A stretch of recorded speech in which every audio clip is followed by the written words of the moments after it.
Saludos, mi gente compatriota. Primero, muchas gracias por compartir este video y los anteriores, por comentar y seguirnos. Reconocemos la opinión de todos y queremos escuchar más. Como hemos dicho antes, critiquen, comenten.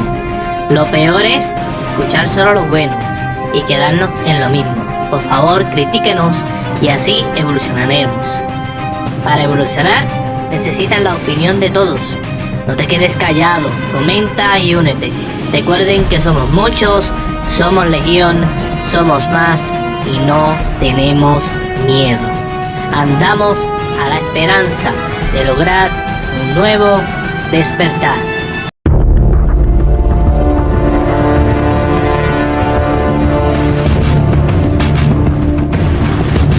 En el día de hoy conoceremos paso a paso las decisiones que han tomado los anexionistas para alcanzar la llamada estadidad.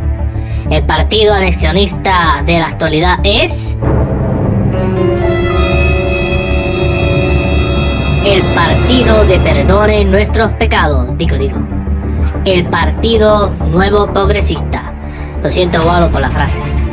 Este partido cree en la integración completa y absoluta al sistema de gobierno de los Estados Unidos como Estado de la Nación, y han jugado con el número 51 más que el propio Bernie Williams con los Yankees.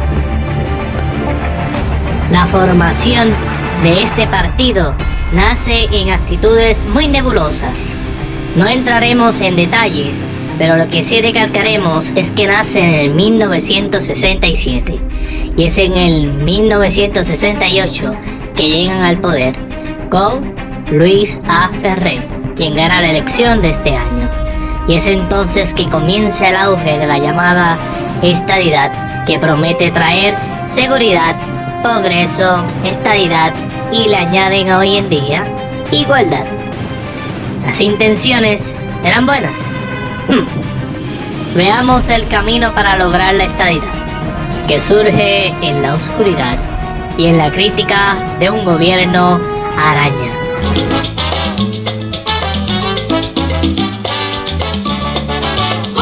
Gobierno araña, hay que arrancarte de guapo. Gobierno araña, todita tu mala maña. Para llevar a Puerto Rico a la estadidad, se decía que el puertorriqueño estaba estancado en su progreso, y desde entonces le culpan al estatus colonial de la isla. Sin embargo, el ELA, hay que aceptar que abre una gran brecha. Lo vemos hoy con la cantidad de devolución de dinero que le han dado a la isla en fondos federales. Que conste, devolución de dinero. Ahora, ¿cómo lograr la estadidad sin mostrar este estancamiento de progreso? El archipiélago de Puerto Rico con España tenía un gran progreso, como hemos mencionado, tanto que alcanzó su autonomía y reconocimiento en España en 1897. Y entonces surgió la invasión de los Yankees a la isla, trayendo la guerra hispanoamericana, que no tiene nada que ver con nosotros. Pero claro, hacía falta un puerto para la conquista de México. Llega el Tratado de París y nos ceden sin derecho a los Estados Unidos, y entonces toda nuestra economía decae. La crisis afectó la industria del café y del tabaco, porque al Puerto Rico, a pasar a ser una posesión, sus productos se convirtieron en artículos extranjeros desde entonces hasta la actualidad. Devalúan el peso puertorriqueño, tanto así que de cada 60 centavos americanos era un peso puertorriqueño.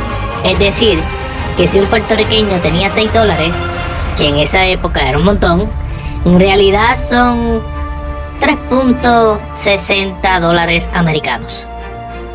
Pensemos, se metían 40 centavos por cada dólar boricua. De cada 100 pesos nos quitaban 40. Luego nos llaman negros ignorantes, sucios, mentirosos, vagos, engañadores y asesinos brutales. La pregunta es, ¿quién asesina a quién? Luego se crea la ley Foraker, como se dicen algunos estadistas hoy, nos regalan la ciudadanía americana. Pero ¿qué realmente trajo la ciudadanía de Estados Unidos? Ley de cabotaje. Esta decía que debemos usar solo los barcos de Estados Unidos, la flota más cara para exportar e importar mercancía. El sistema arancelario, el sistema de aranceles, se cobraría un impuesto entre Estados Unidos y Puerto Rico de hasta un 15% en la mercancía que se importe o exporte.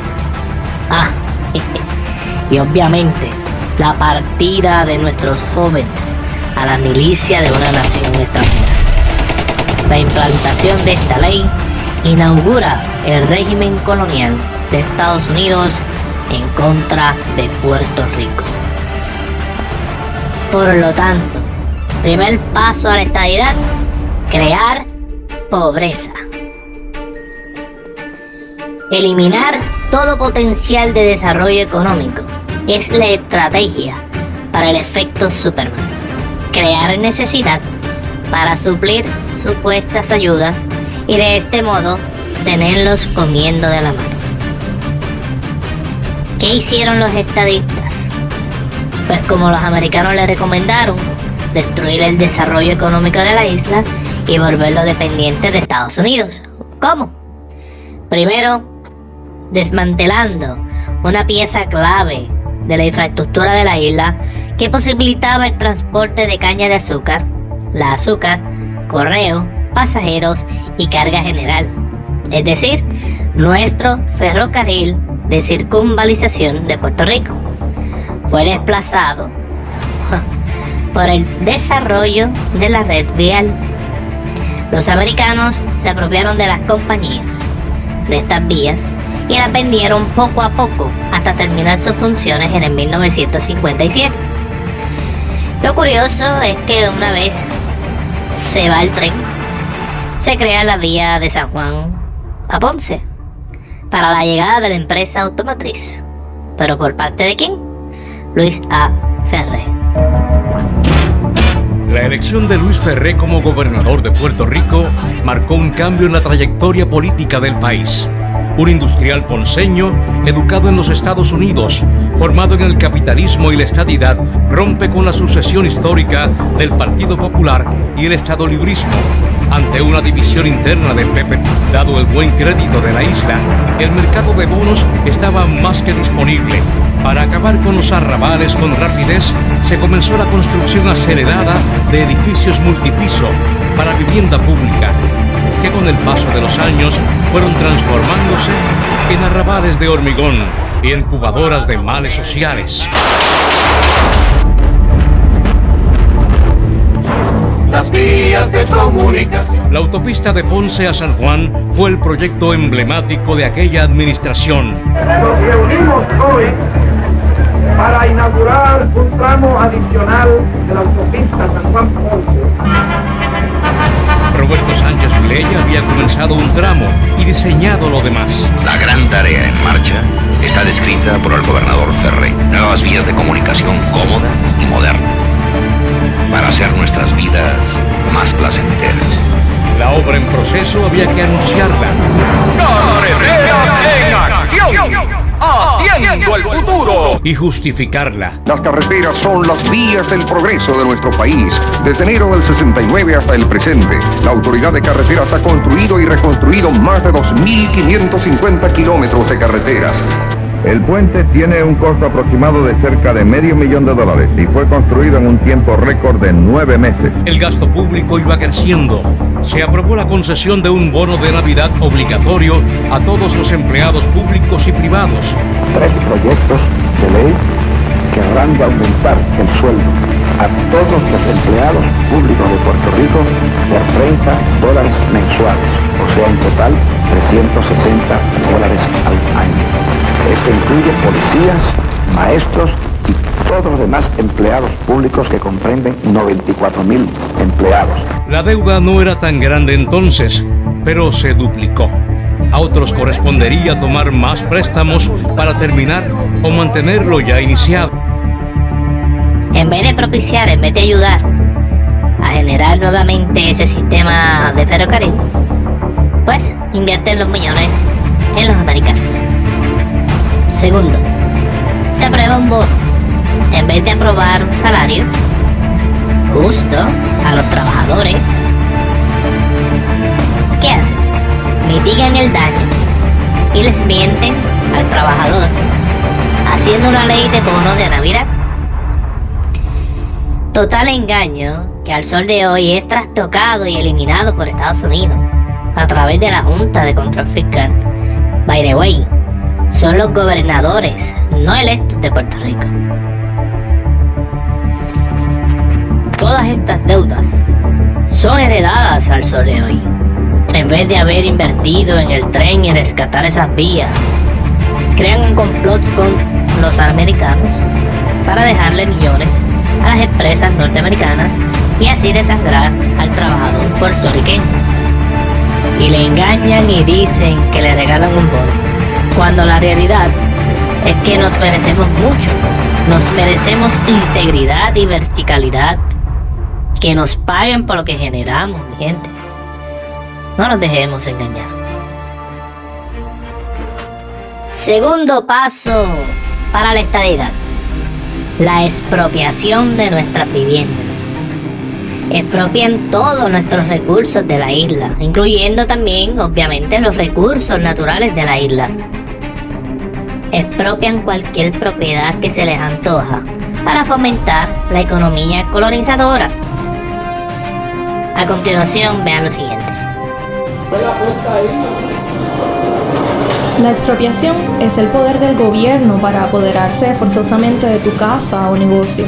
Históricamente fue utilizada para construir carreteras, escuelas, hospitales y otras cosas que son para el bien común. Sin embargo, y a diferencia de la mayoría de los estados, en Puerto Rico el gobierno puede tomar tu propiedad prácticamente por lo que sea, sin importar lo que desea la comunidad. En el caso de Laura, hace más de 30 años que vive en el hogar que le heredó su padre. Actualmente se dedica a cuidar a su hermana y madre, ambas encamadas. Su vivienda está siendo expropiada para la construcción de condominios de lujo. Para mi papá era bien importante esta lucha de expropiación porque cuando él cumplió sus 65 años de edad, es la primera vez que él puede comprar una propiedad y decir, esta es mi casa. Que sencillamente la ley le provee, me quedo con tu casa, voy al registro de la propiedad, borro tu nombre y tú no existes. Porque yo necesito el terreno para hacer un shopping o unas torres de edificio donde cada apartamento va a costar $250,000, $500,000, $1 millón. El gobierno tiende a pagar muy poco por las casas y no toman en consideración la historia, conveniencia o el sentido de comunidad. En Calley, la vecindad de Raymond está bajo peligro de expropiación para la construcción de un centro comercial. Yo había tenido la costumbre de estarme mudando y adquiriendo casas cada 5 años. Realmente en todo esto buscando el sitio idóneo donde sentar raíces, hasta que finalmente conseguimos esta propiedad y estamos muy felices aquí.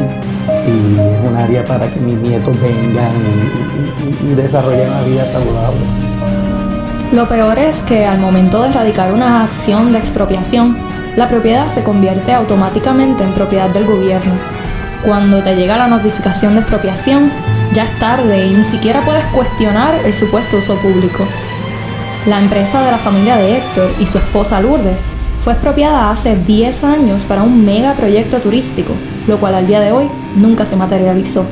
De mis 3 hijos, nacieron, se criaron y han vivido aquí, siempre. Eso es horrible. Estamos pensando que cualquier día, en cualquier momento, puedan venir y desalojar a uno de aquí. Tú sabes, sin poder uno hacer nada porque... Impotencia en ese momento. Pero es que es difícil creer, como muchas personas me dicen, es que en Puerto Rico vivimos en una democracia y eso no pasa en Puerto Rico. Pues sí pasa. Yo lo viví. Pero hay esperanza. Comunidades de toda la isla se han unido para luchar contra la expropiación abusiva y exigir una reforma. Si las comunidades en Puerto Rico no se unen en contra de la expropiación, van a seguir habiendo desplazamientos y van a haber comunidades marginadas más todavía de las que ya hay.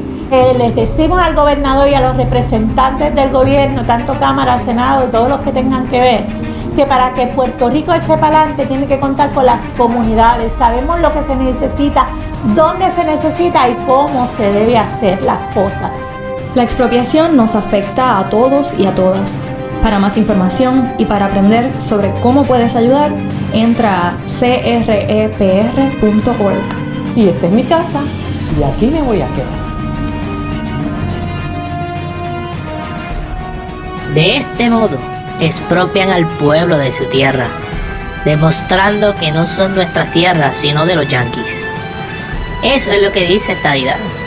Estadidad es quedarse sin tierras propias, porque son del Estado, de la nación estadounidense.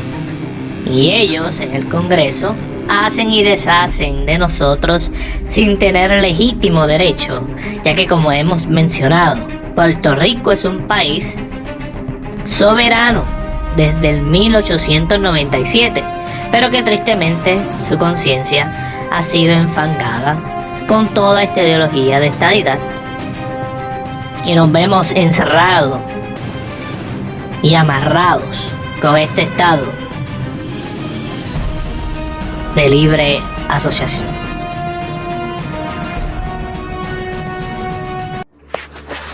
Otra forma de recrear pobreza fue la eliminación de la 936. Con ello, nuestra economía se va por el suelo.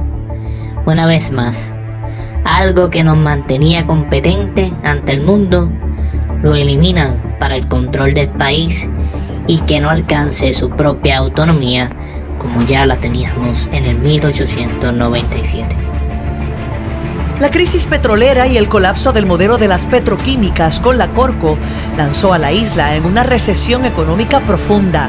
Era el principio de los años 70 cuando además se tambaleaba el beneficio contributivo de la sección 931 del Código de Rentas Internas Federal. Una de las características que tenía la sección 931 era que un inversionista venía a Puerto Rico, establecía y tenía los beneficios de esta sección, pero al momento de la exención local que se le concedía, tenía que liquidar la corporación.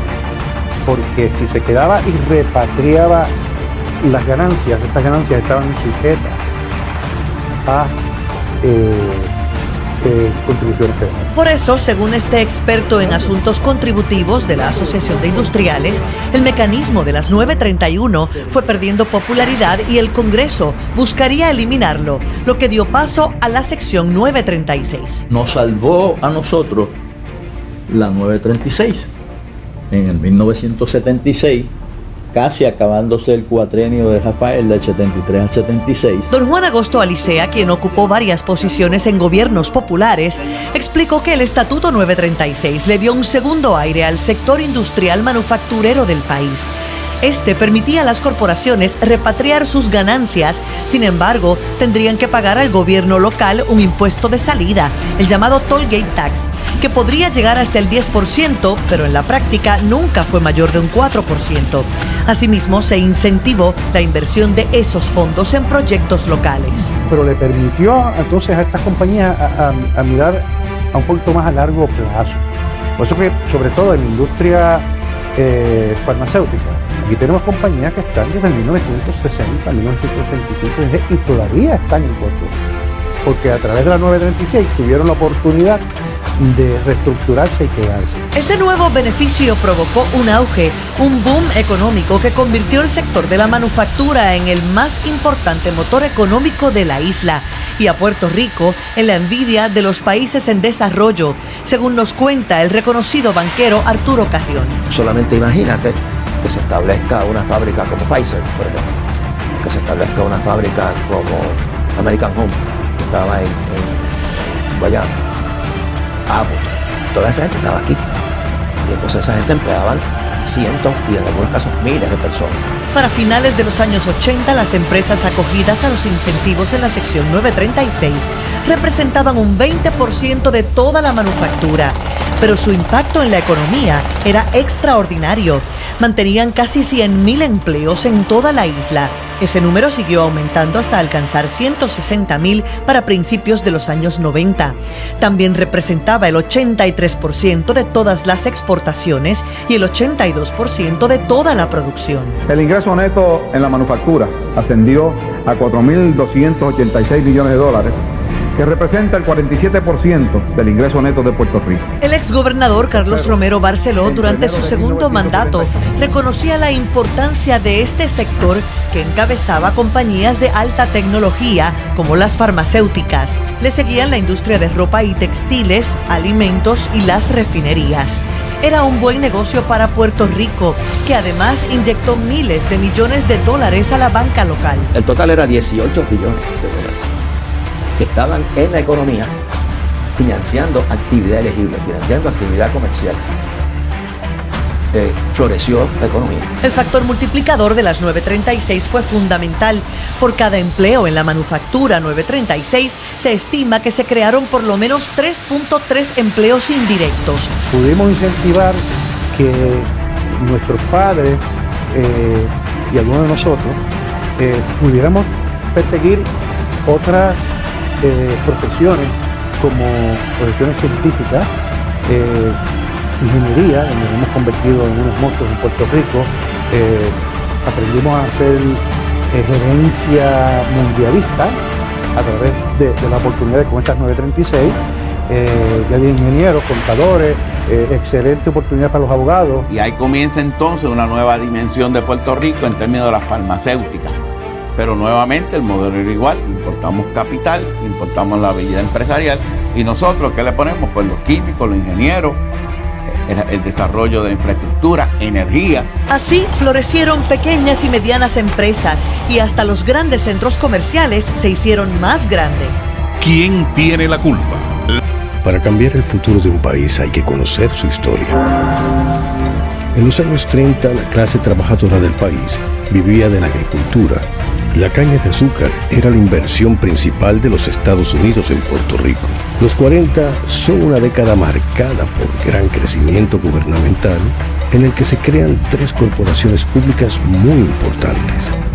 En esta época crece la capacidad productiva del país con la llegada de las refinerías de petróleo a la isla.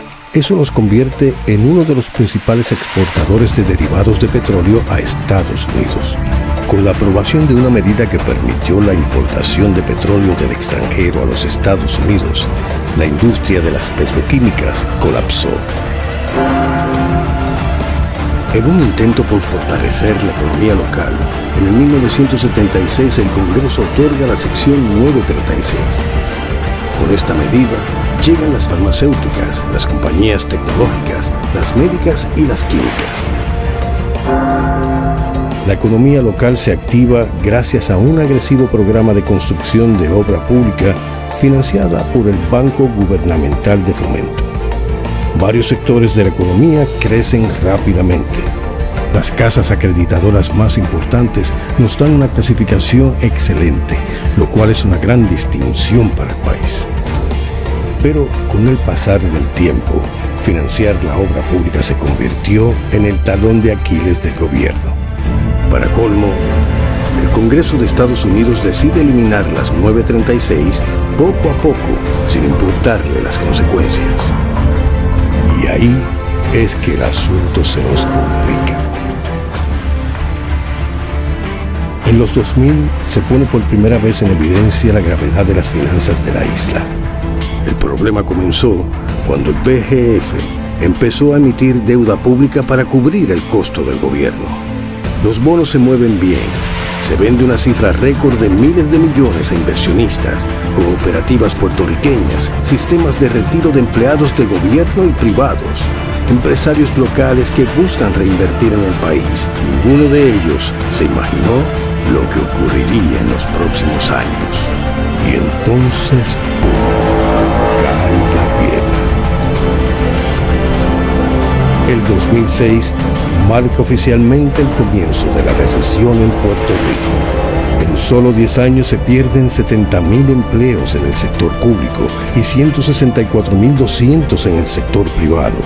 Esto da pie al segundo éxodo masivo de puertorriqueños más grande en la historia entre el 2010 y el 2015.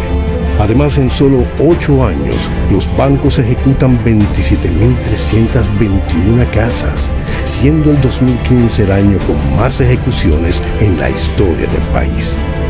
La crisis hipotecaria provoca el cierre de varios bancos. La banca reduce sus activos de manera alarmante. En 10 años pierden el 56% de sus activos. Inmediatamente que el gobierno anuncia en el 2014 que no puede continuar pagando su deuda, el crédito del país se degrada a chatarra.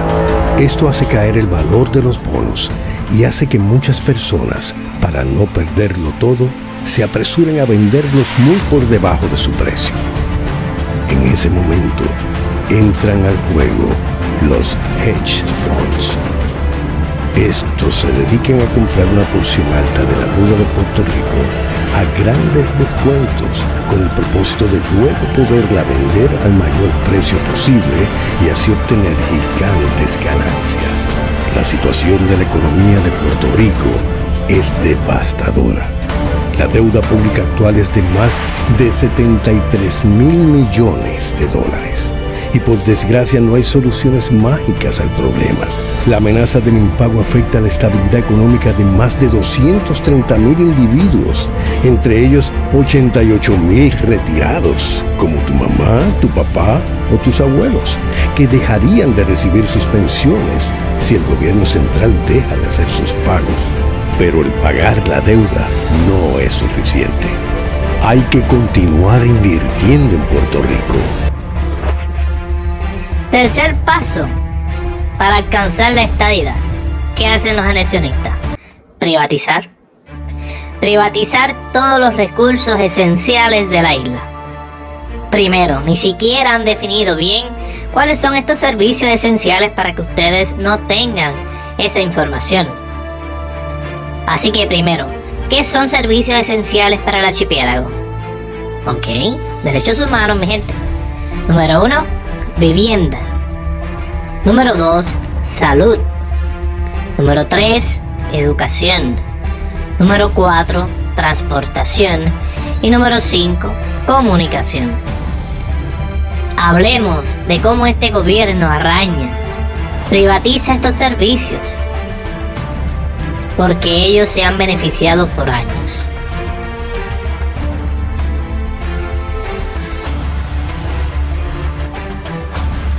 Número 1, las viviendas. Cómo expropian a las personas de sus hogares para el desarrollo de la economía de Estados Unidos. Y ni hablar de las pérdidas por los embates naturales y no naturales que sufrimos en nuestros hogares. Número 2, salud. Vemos que la salud en Puerto Rico no es pública. La salud en Puerto Rico es privada en su totalidad. Vemos que el control de las aseguradoras ahogan al trabajador, llevándolos a la pobreza, a la dependencia de requerir préstamos o pagar seguros muy altos y después, tristemente, ni siquiera tener respuestas cuando sufres de alguna condición. Hay que regular y fiscalizar las aseguradoras. Hay que ponerle freno, establecer un ente gubernamental que puede ser la oficina del comisionado de seguros para fiscalizar lo que realmente está pasando en Puerto Rico y con los proveedores, porque el eje principal de los problemas proviene de ahí. Ese es el grito de alerta y ayuda que pide el grupo de proveedores que conforman la coalición de salud. Estamos denunciando la intención de las aseguradoras, específico Triple S Advantage, de hacer de los médicos de primario coasegurador del plan médico, estableciendo que el 25% del déficit que ellos tengan es responsabilidad de los médicos primarios, de los PCP. Por otra parte, Triple S y MCS han decidido que el pago a los médicos por el Medicare Fee Schedule, fijarlo en el 2016. Como saben que van a tener un aumento significativo en el 2018 por el aumento en el GIPSI que logramos nosotros, no las aseguradoras.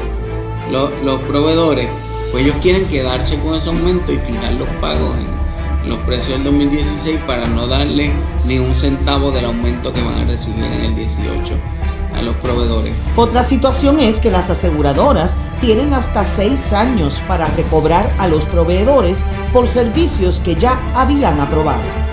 Obviamente pues le recobran ese dinero y obviamente eso son pérdidas para el laboratorio y como yo le mencionaba, ya el laboratorio ha pagado seguro social de ese dinero, ya ha pagado income tax, ya ha pagado todos los servicios relacionados a esto y en la aseguradora se lo quita y recobra ese dinero de nuevo para sus arcas, que le entran limpio al plan médico de nuevo, que no sabemos cómo ellos lo representan en sus finanzas, ¿no? Hace unos días el presidente cameral Johnny Méndez dijo que su legislatura le meterá mano de inmediato a las aseguradoras del país y eso es lo que espera esta coalición de salud, además de que el nuevo comisionado de seguros fiscalice esa industria que, según dijeron, está por la libre. Obviamente, la educación. Otra privatización. Vemos que cada vez que viene esta administración nuevo progresista, desarticulan la educación del país, promoviendo la educación privada. Vean. Su opinión al respecto de las expresiones de la secretaria y si al día de hoy sigue contando con su apoyo y confianza como lo ha hecho este libro. La secretaria cuenta con mi total apoyo. La secretaria ha sido excelente, extraordinaria. Aquí tenemos dos opciones. O dejamos el sistema de educación que conocemos o buscamos hacer uno mejor y otro. Esas son las opciones. Aquí escogemos si queremos mantener una burocracia estática que limita el crecimiento del puertorriqueño o si buscamos mecanismos nuevos para hacer mejores escuelas. Aquí tenemos que definir quién es la prioridad. Si es algo administrativo o de otra índole, o si son los niños. ¿Está bien? La secretaria está bien clara en todas esas cosas. Y ella siempre lo ha articulado. Ella cuenta con mi total confianza. Hoy se informó sobre 6 arrestos por parte del gobierno federal a 6 individuos vinculados con la presente administración. Un gran jurado federal acusó de fraude electrónico, lavado de dinero, conspiración por lavado de dinero a la exsecretaria de Educación Julia Kelleher, la exdirectora de la Administración de Seguridad de Salud, igualmente a los médicos, a los grupos médicos primarios, a ese médico que... El presidente del BDO, Fernando Scherer Cailet, y las hermanas Glenda Ponce Mendoza y Mayra Ponce Mendoza. El fraude con fondos federales asciende a unos 15.5 millones de dólares, de los cuales 13 millones responden al Departamento de Educación y 2.5 millones en ACES. Hoy las autoridades federales en Puerto Rico hablaron sobre el esquema y las acusaciones por parte de un jurado federal que se basó en 3 esquemas para tal conspiración. La transportación. Lo hablamos ya con lo del tren, los servicios de transporte público como la AMA, que los llevan a la mediocridad para la justificación de la privatización. Ya perdimos el aeropuerto, lo pasamos a controles de alianzas público-privadas. Y obviamente supimos por qué, ¿no?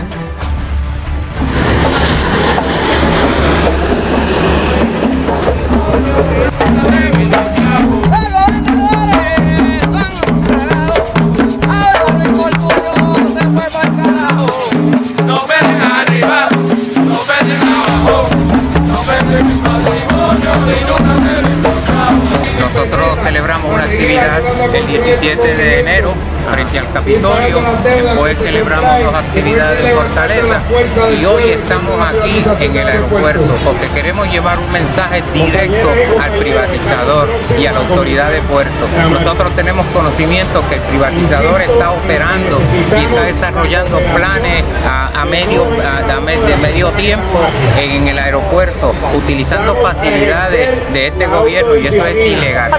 Que pagamos, queremos el cielo libre, por lo mucho que aguantamos, luchamos con calibre. bastante que pagamos. Queremos el cielo libre. Por lo mucho que aguantamos.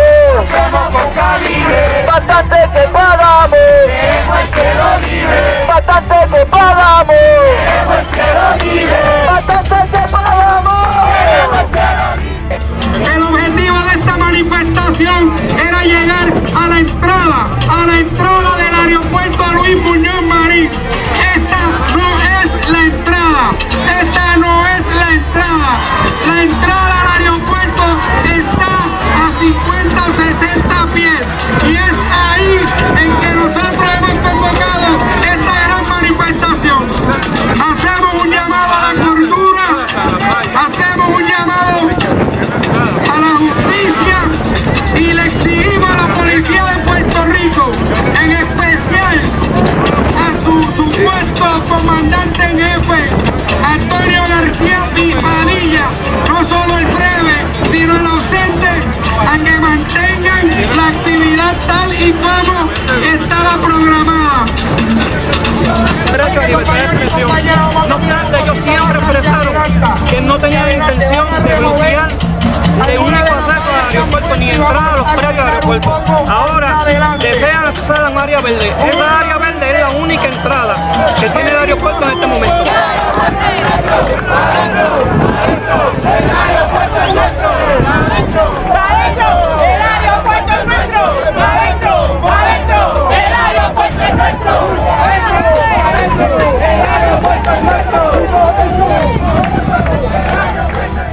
Estamos aquí porque ustedes, la gente, la masa, la que los políticos ignoran y desprecian cada día. Cada día después del 6 de noviembre de cada 4 años regresa ese desprecio. Por eso es que estamos aquí, porque ustedes lo decidieron.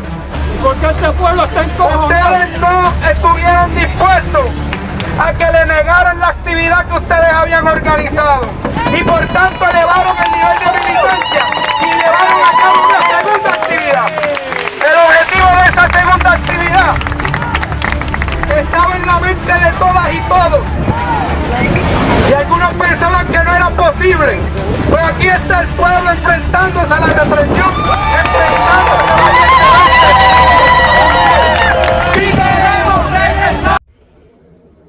Y por último, la comunicación. Privatizaron los servicios de Telefónica. Recordemos cómo ahora todas las comunicaciones en el archipiélago son privadas. Ahora nuestras comunicaciones dependen de esas empresas extranjeras.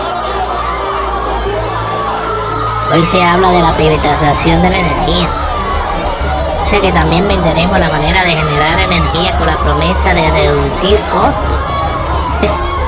Respuesta a eso, mentira. Totalmente mentira.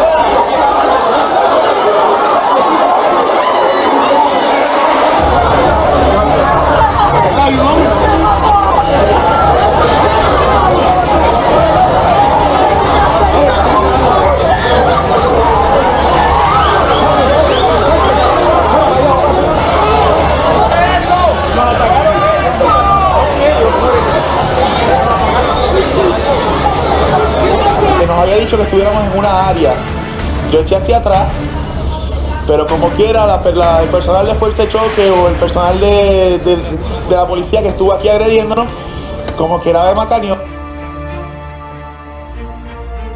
Accedieron al principio, después echaron para atrás, de la nada trajeron a la fuerza de choque y nos empezaron a dar. Hay compañeros ahí en el piso que están bien mal. Empezó la agresión. La agresión la fuerza de choque que llegó, que venían celulares telefónicas y ahí empezaron a cantar solito y dieron hombres y a mujeres a todo el mundo allí. Cuarto paso, para la estadidad para Puerto Rico. Recrear la pobreza. Al controlar la pobreza, ¿de qué manera? Número 1, un pago mínimo de $7.25 la hora. Este pago a leguas es insostenible para una familia ante el alza de todos los impuestos que pagamos a los yanquis, a la deuda recreada por obligación de los propios yanquis.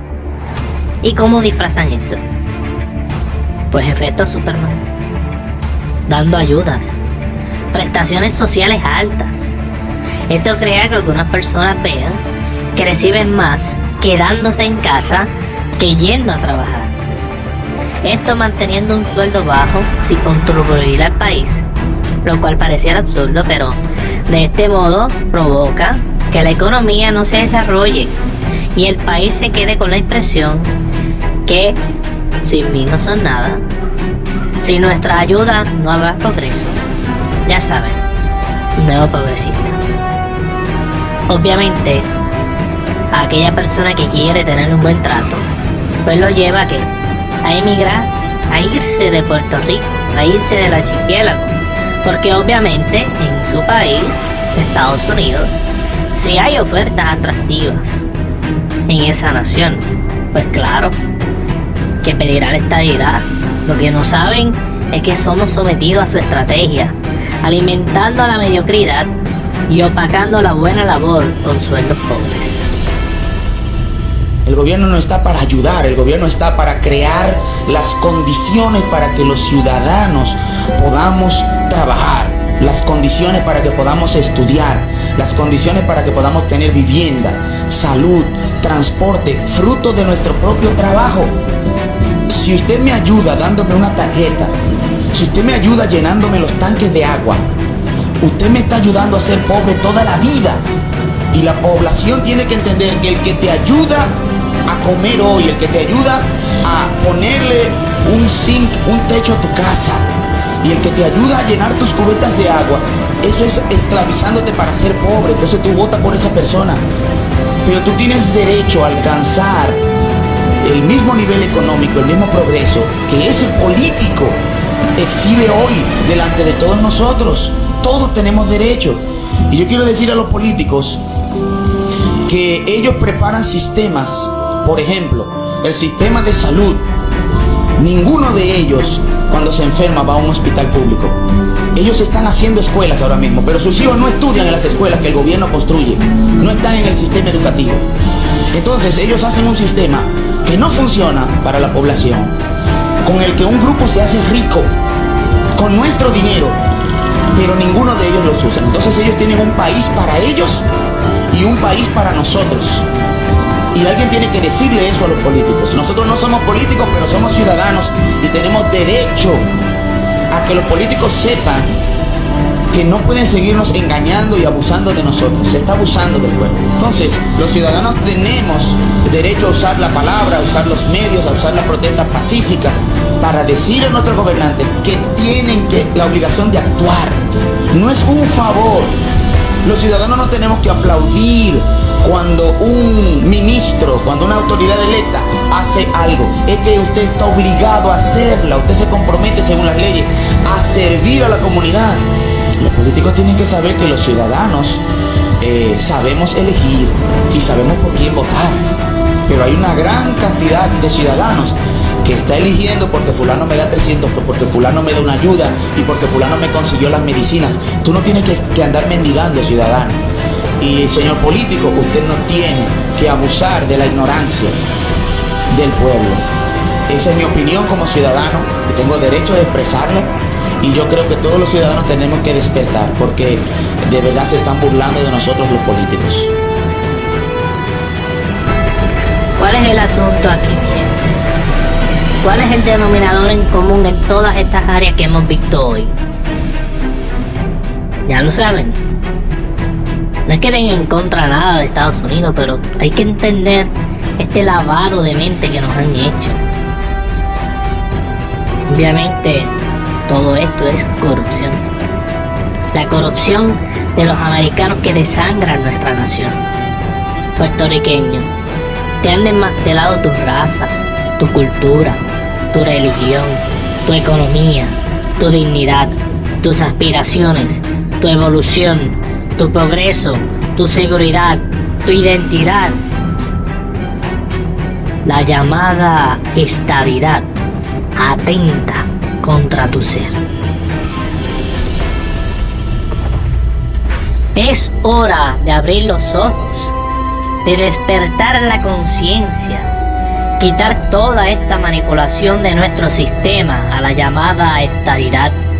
Nosotros somos muchos, somos legión, somos más. Así que es hora, mi gente, es hora de un nuevo despertar. Con este capítulo culminamos la serie El verdadero camino hacia la estadidad. Esperamos nos sigas apoyando en el canal. Se acercan las elecciones y espero haber aportado para la expansión de un nuevo despertar. Por ello lanzaremos un mensaje más directo de qué queremos como país. Evaluaremos candidato por candidato a la gobernación y sus propuestas. Obviamente al estilo de la Legión Nuevo Despertar. Pendientes. Comenta, suscríbete y únete a este nuevo despertar. Llegó la hora, boricua. Somos Legión, somos más y no tenemos miedo.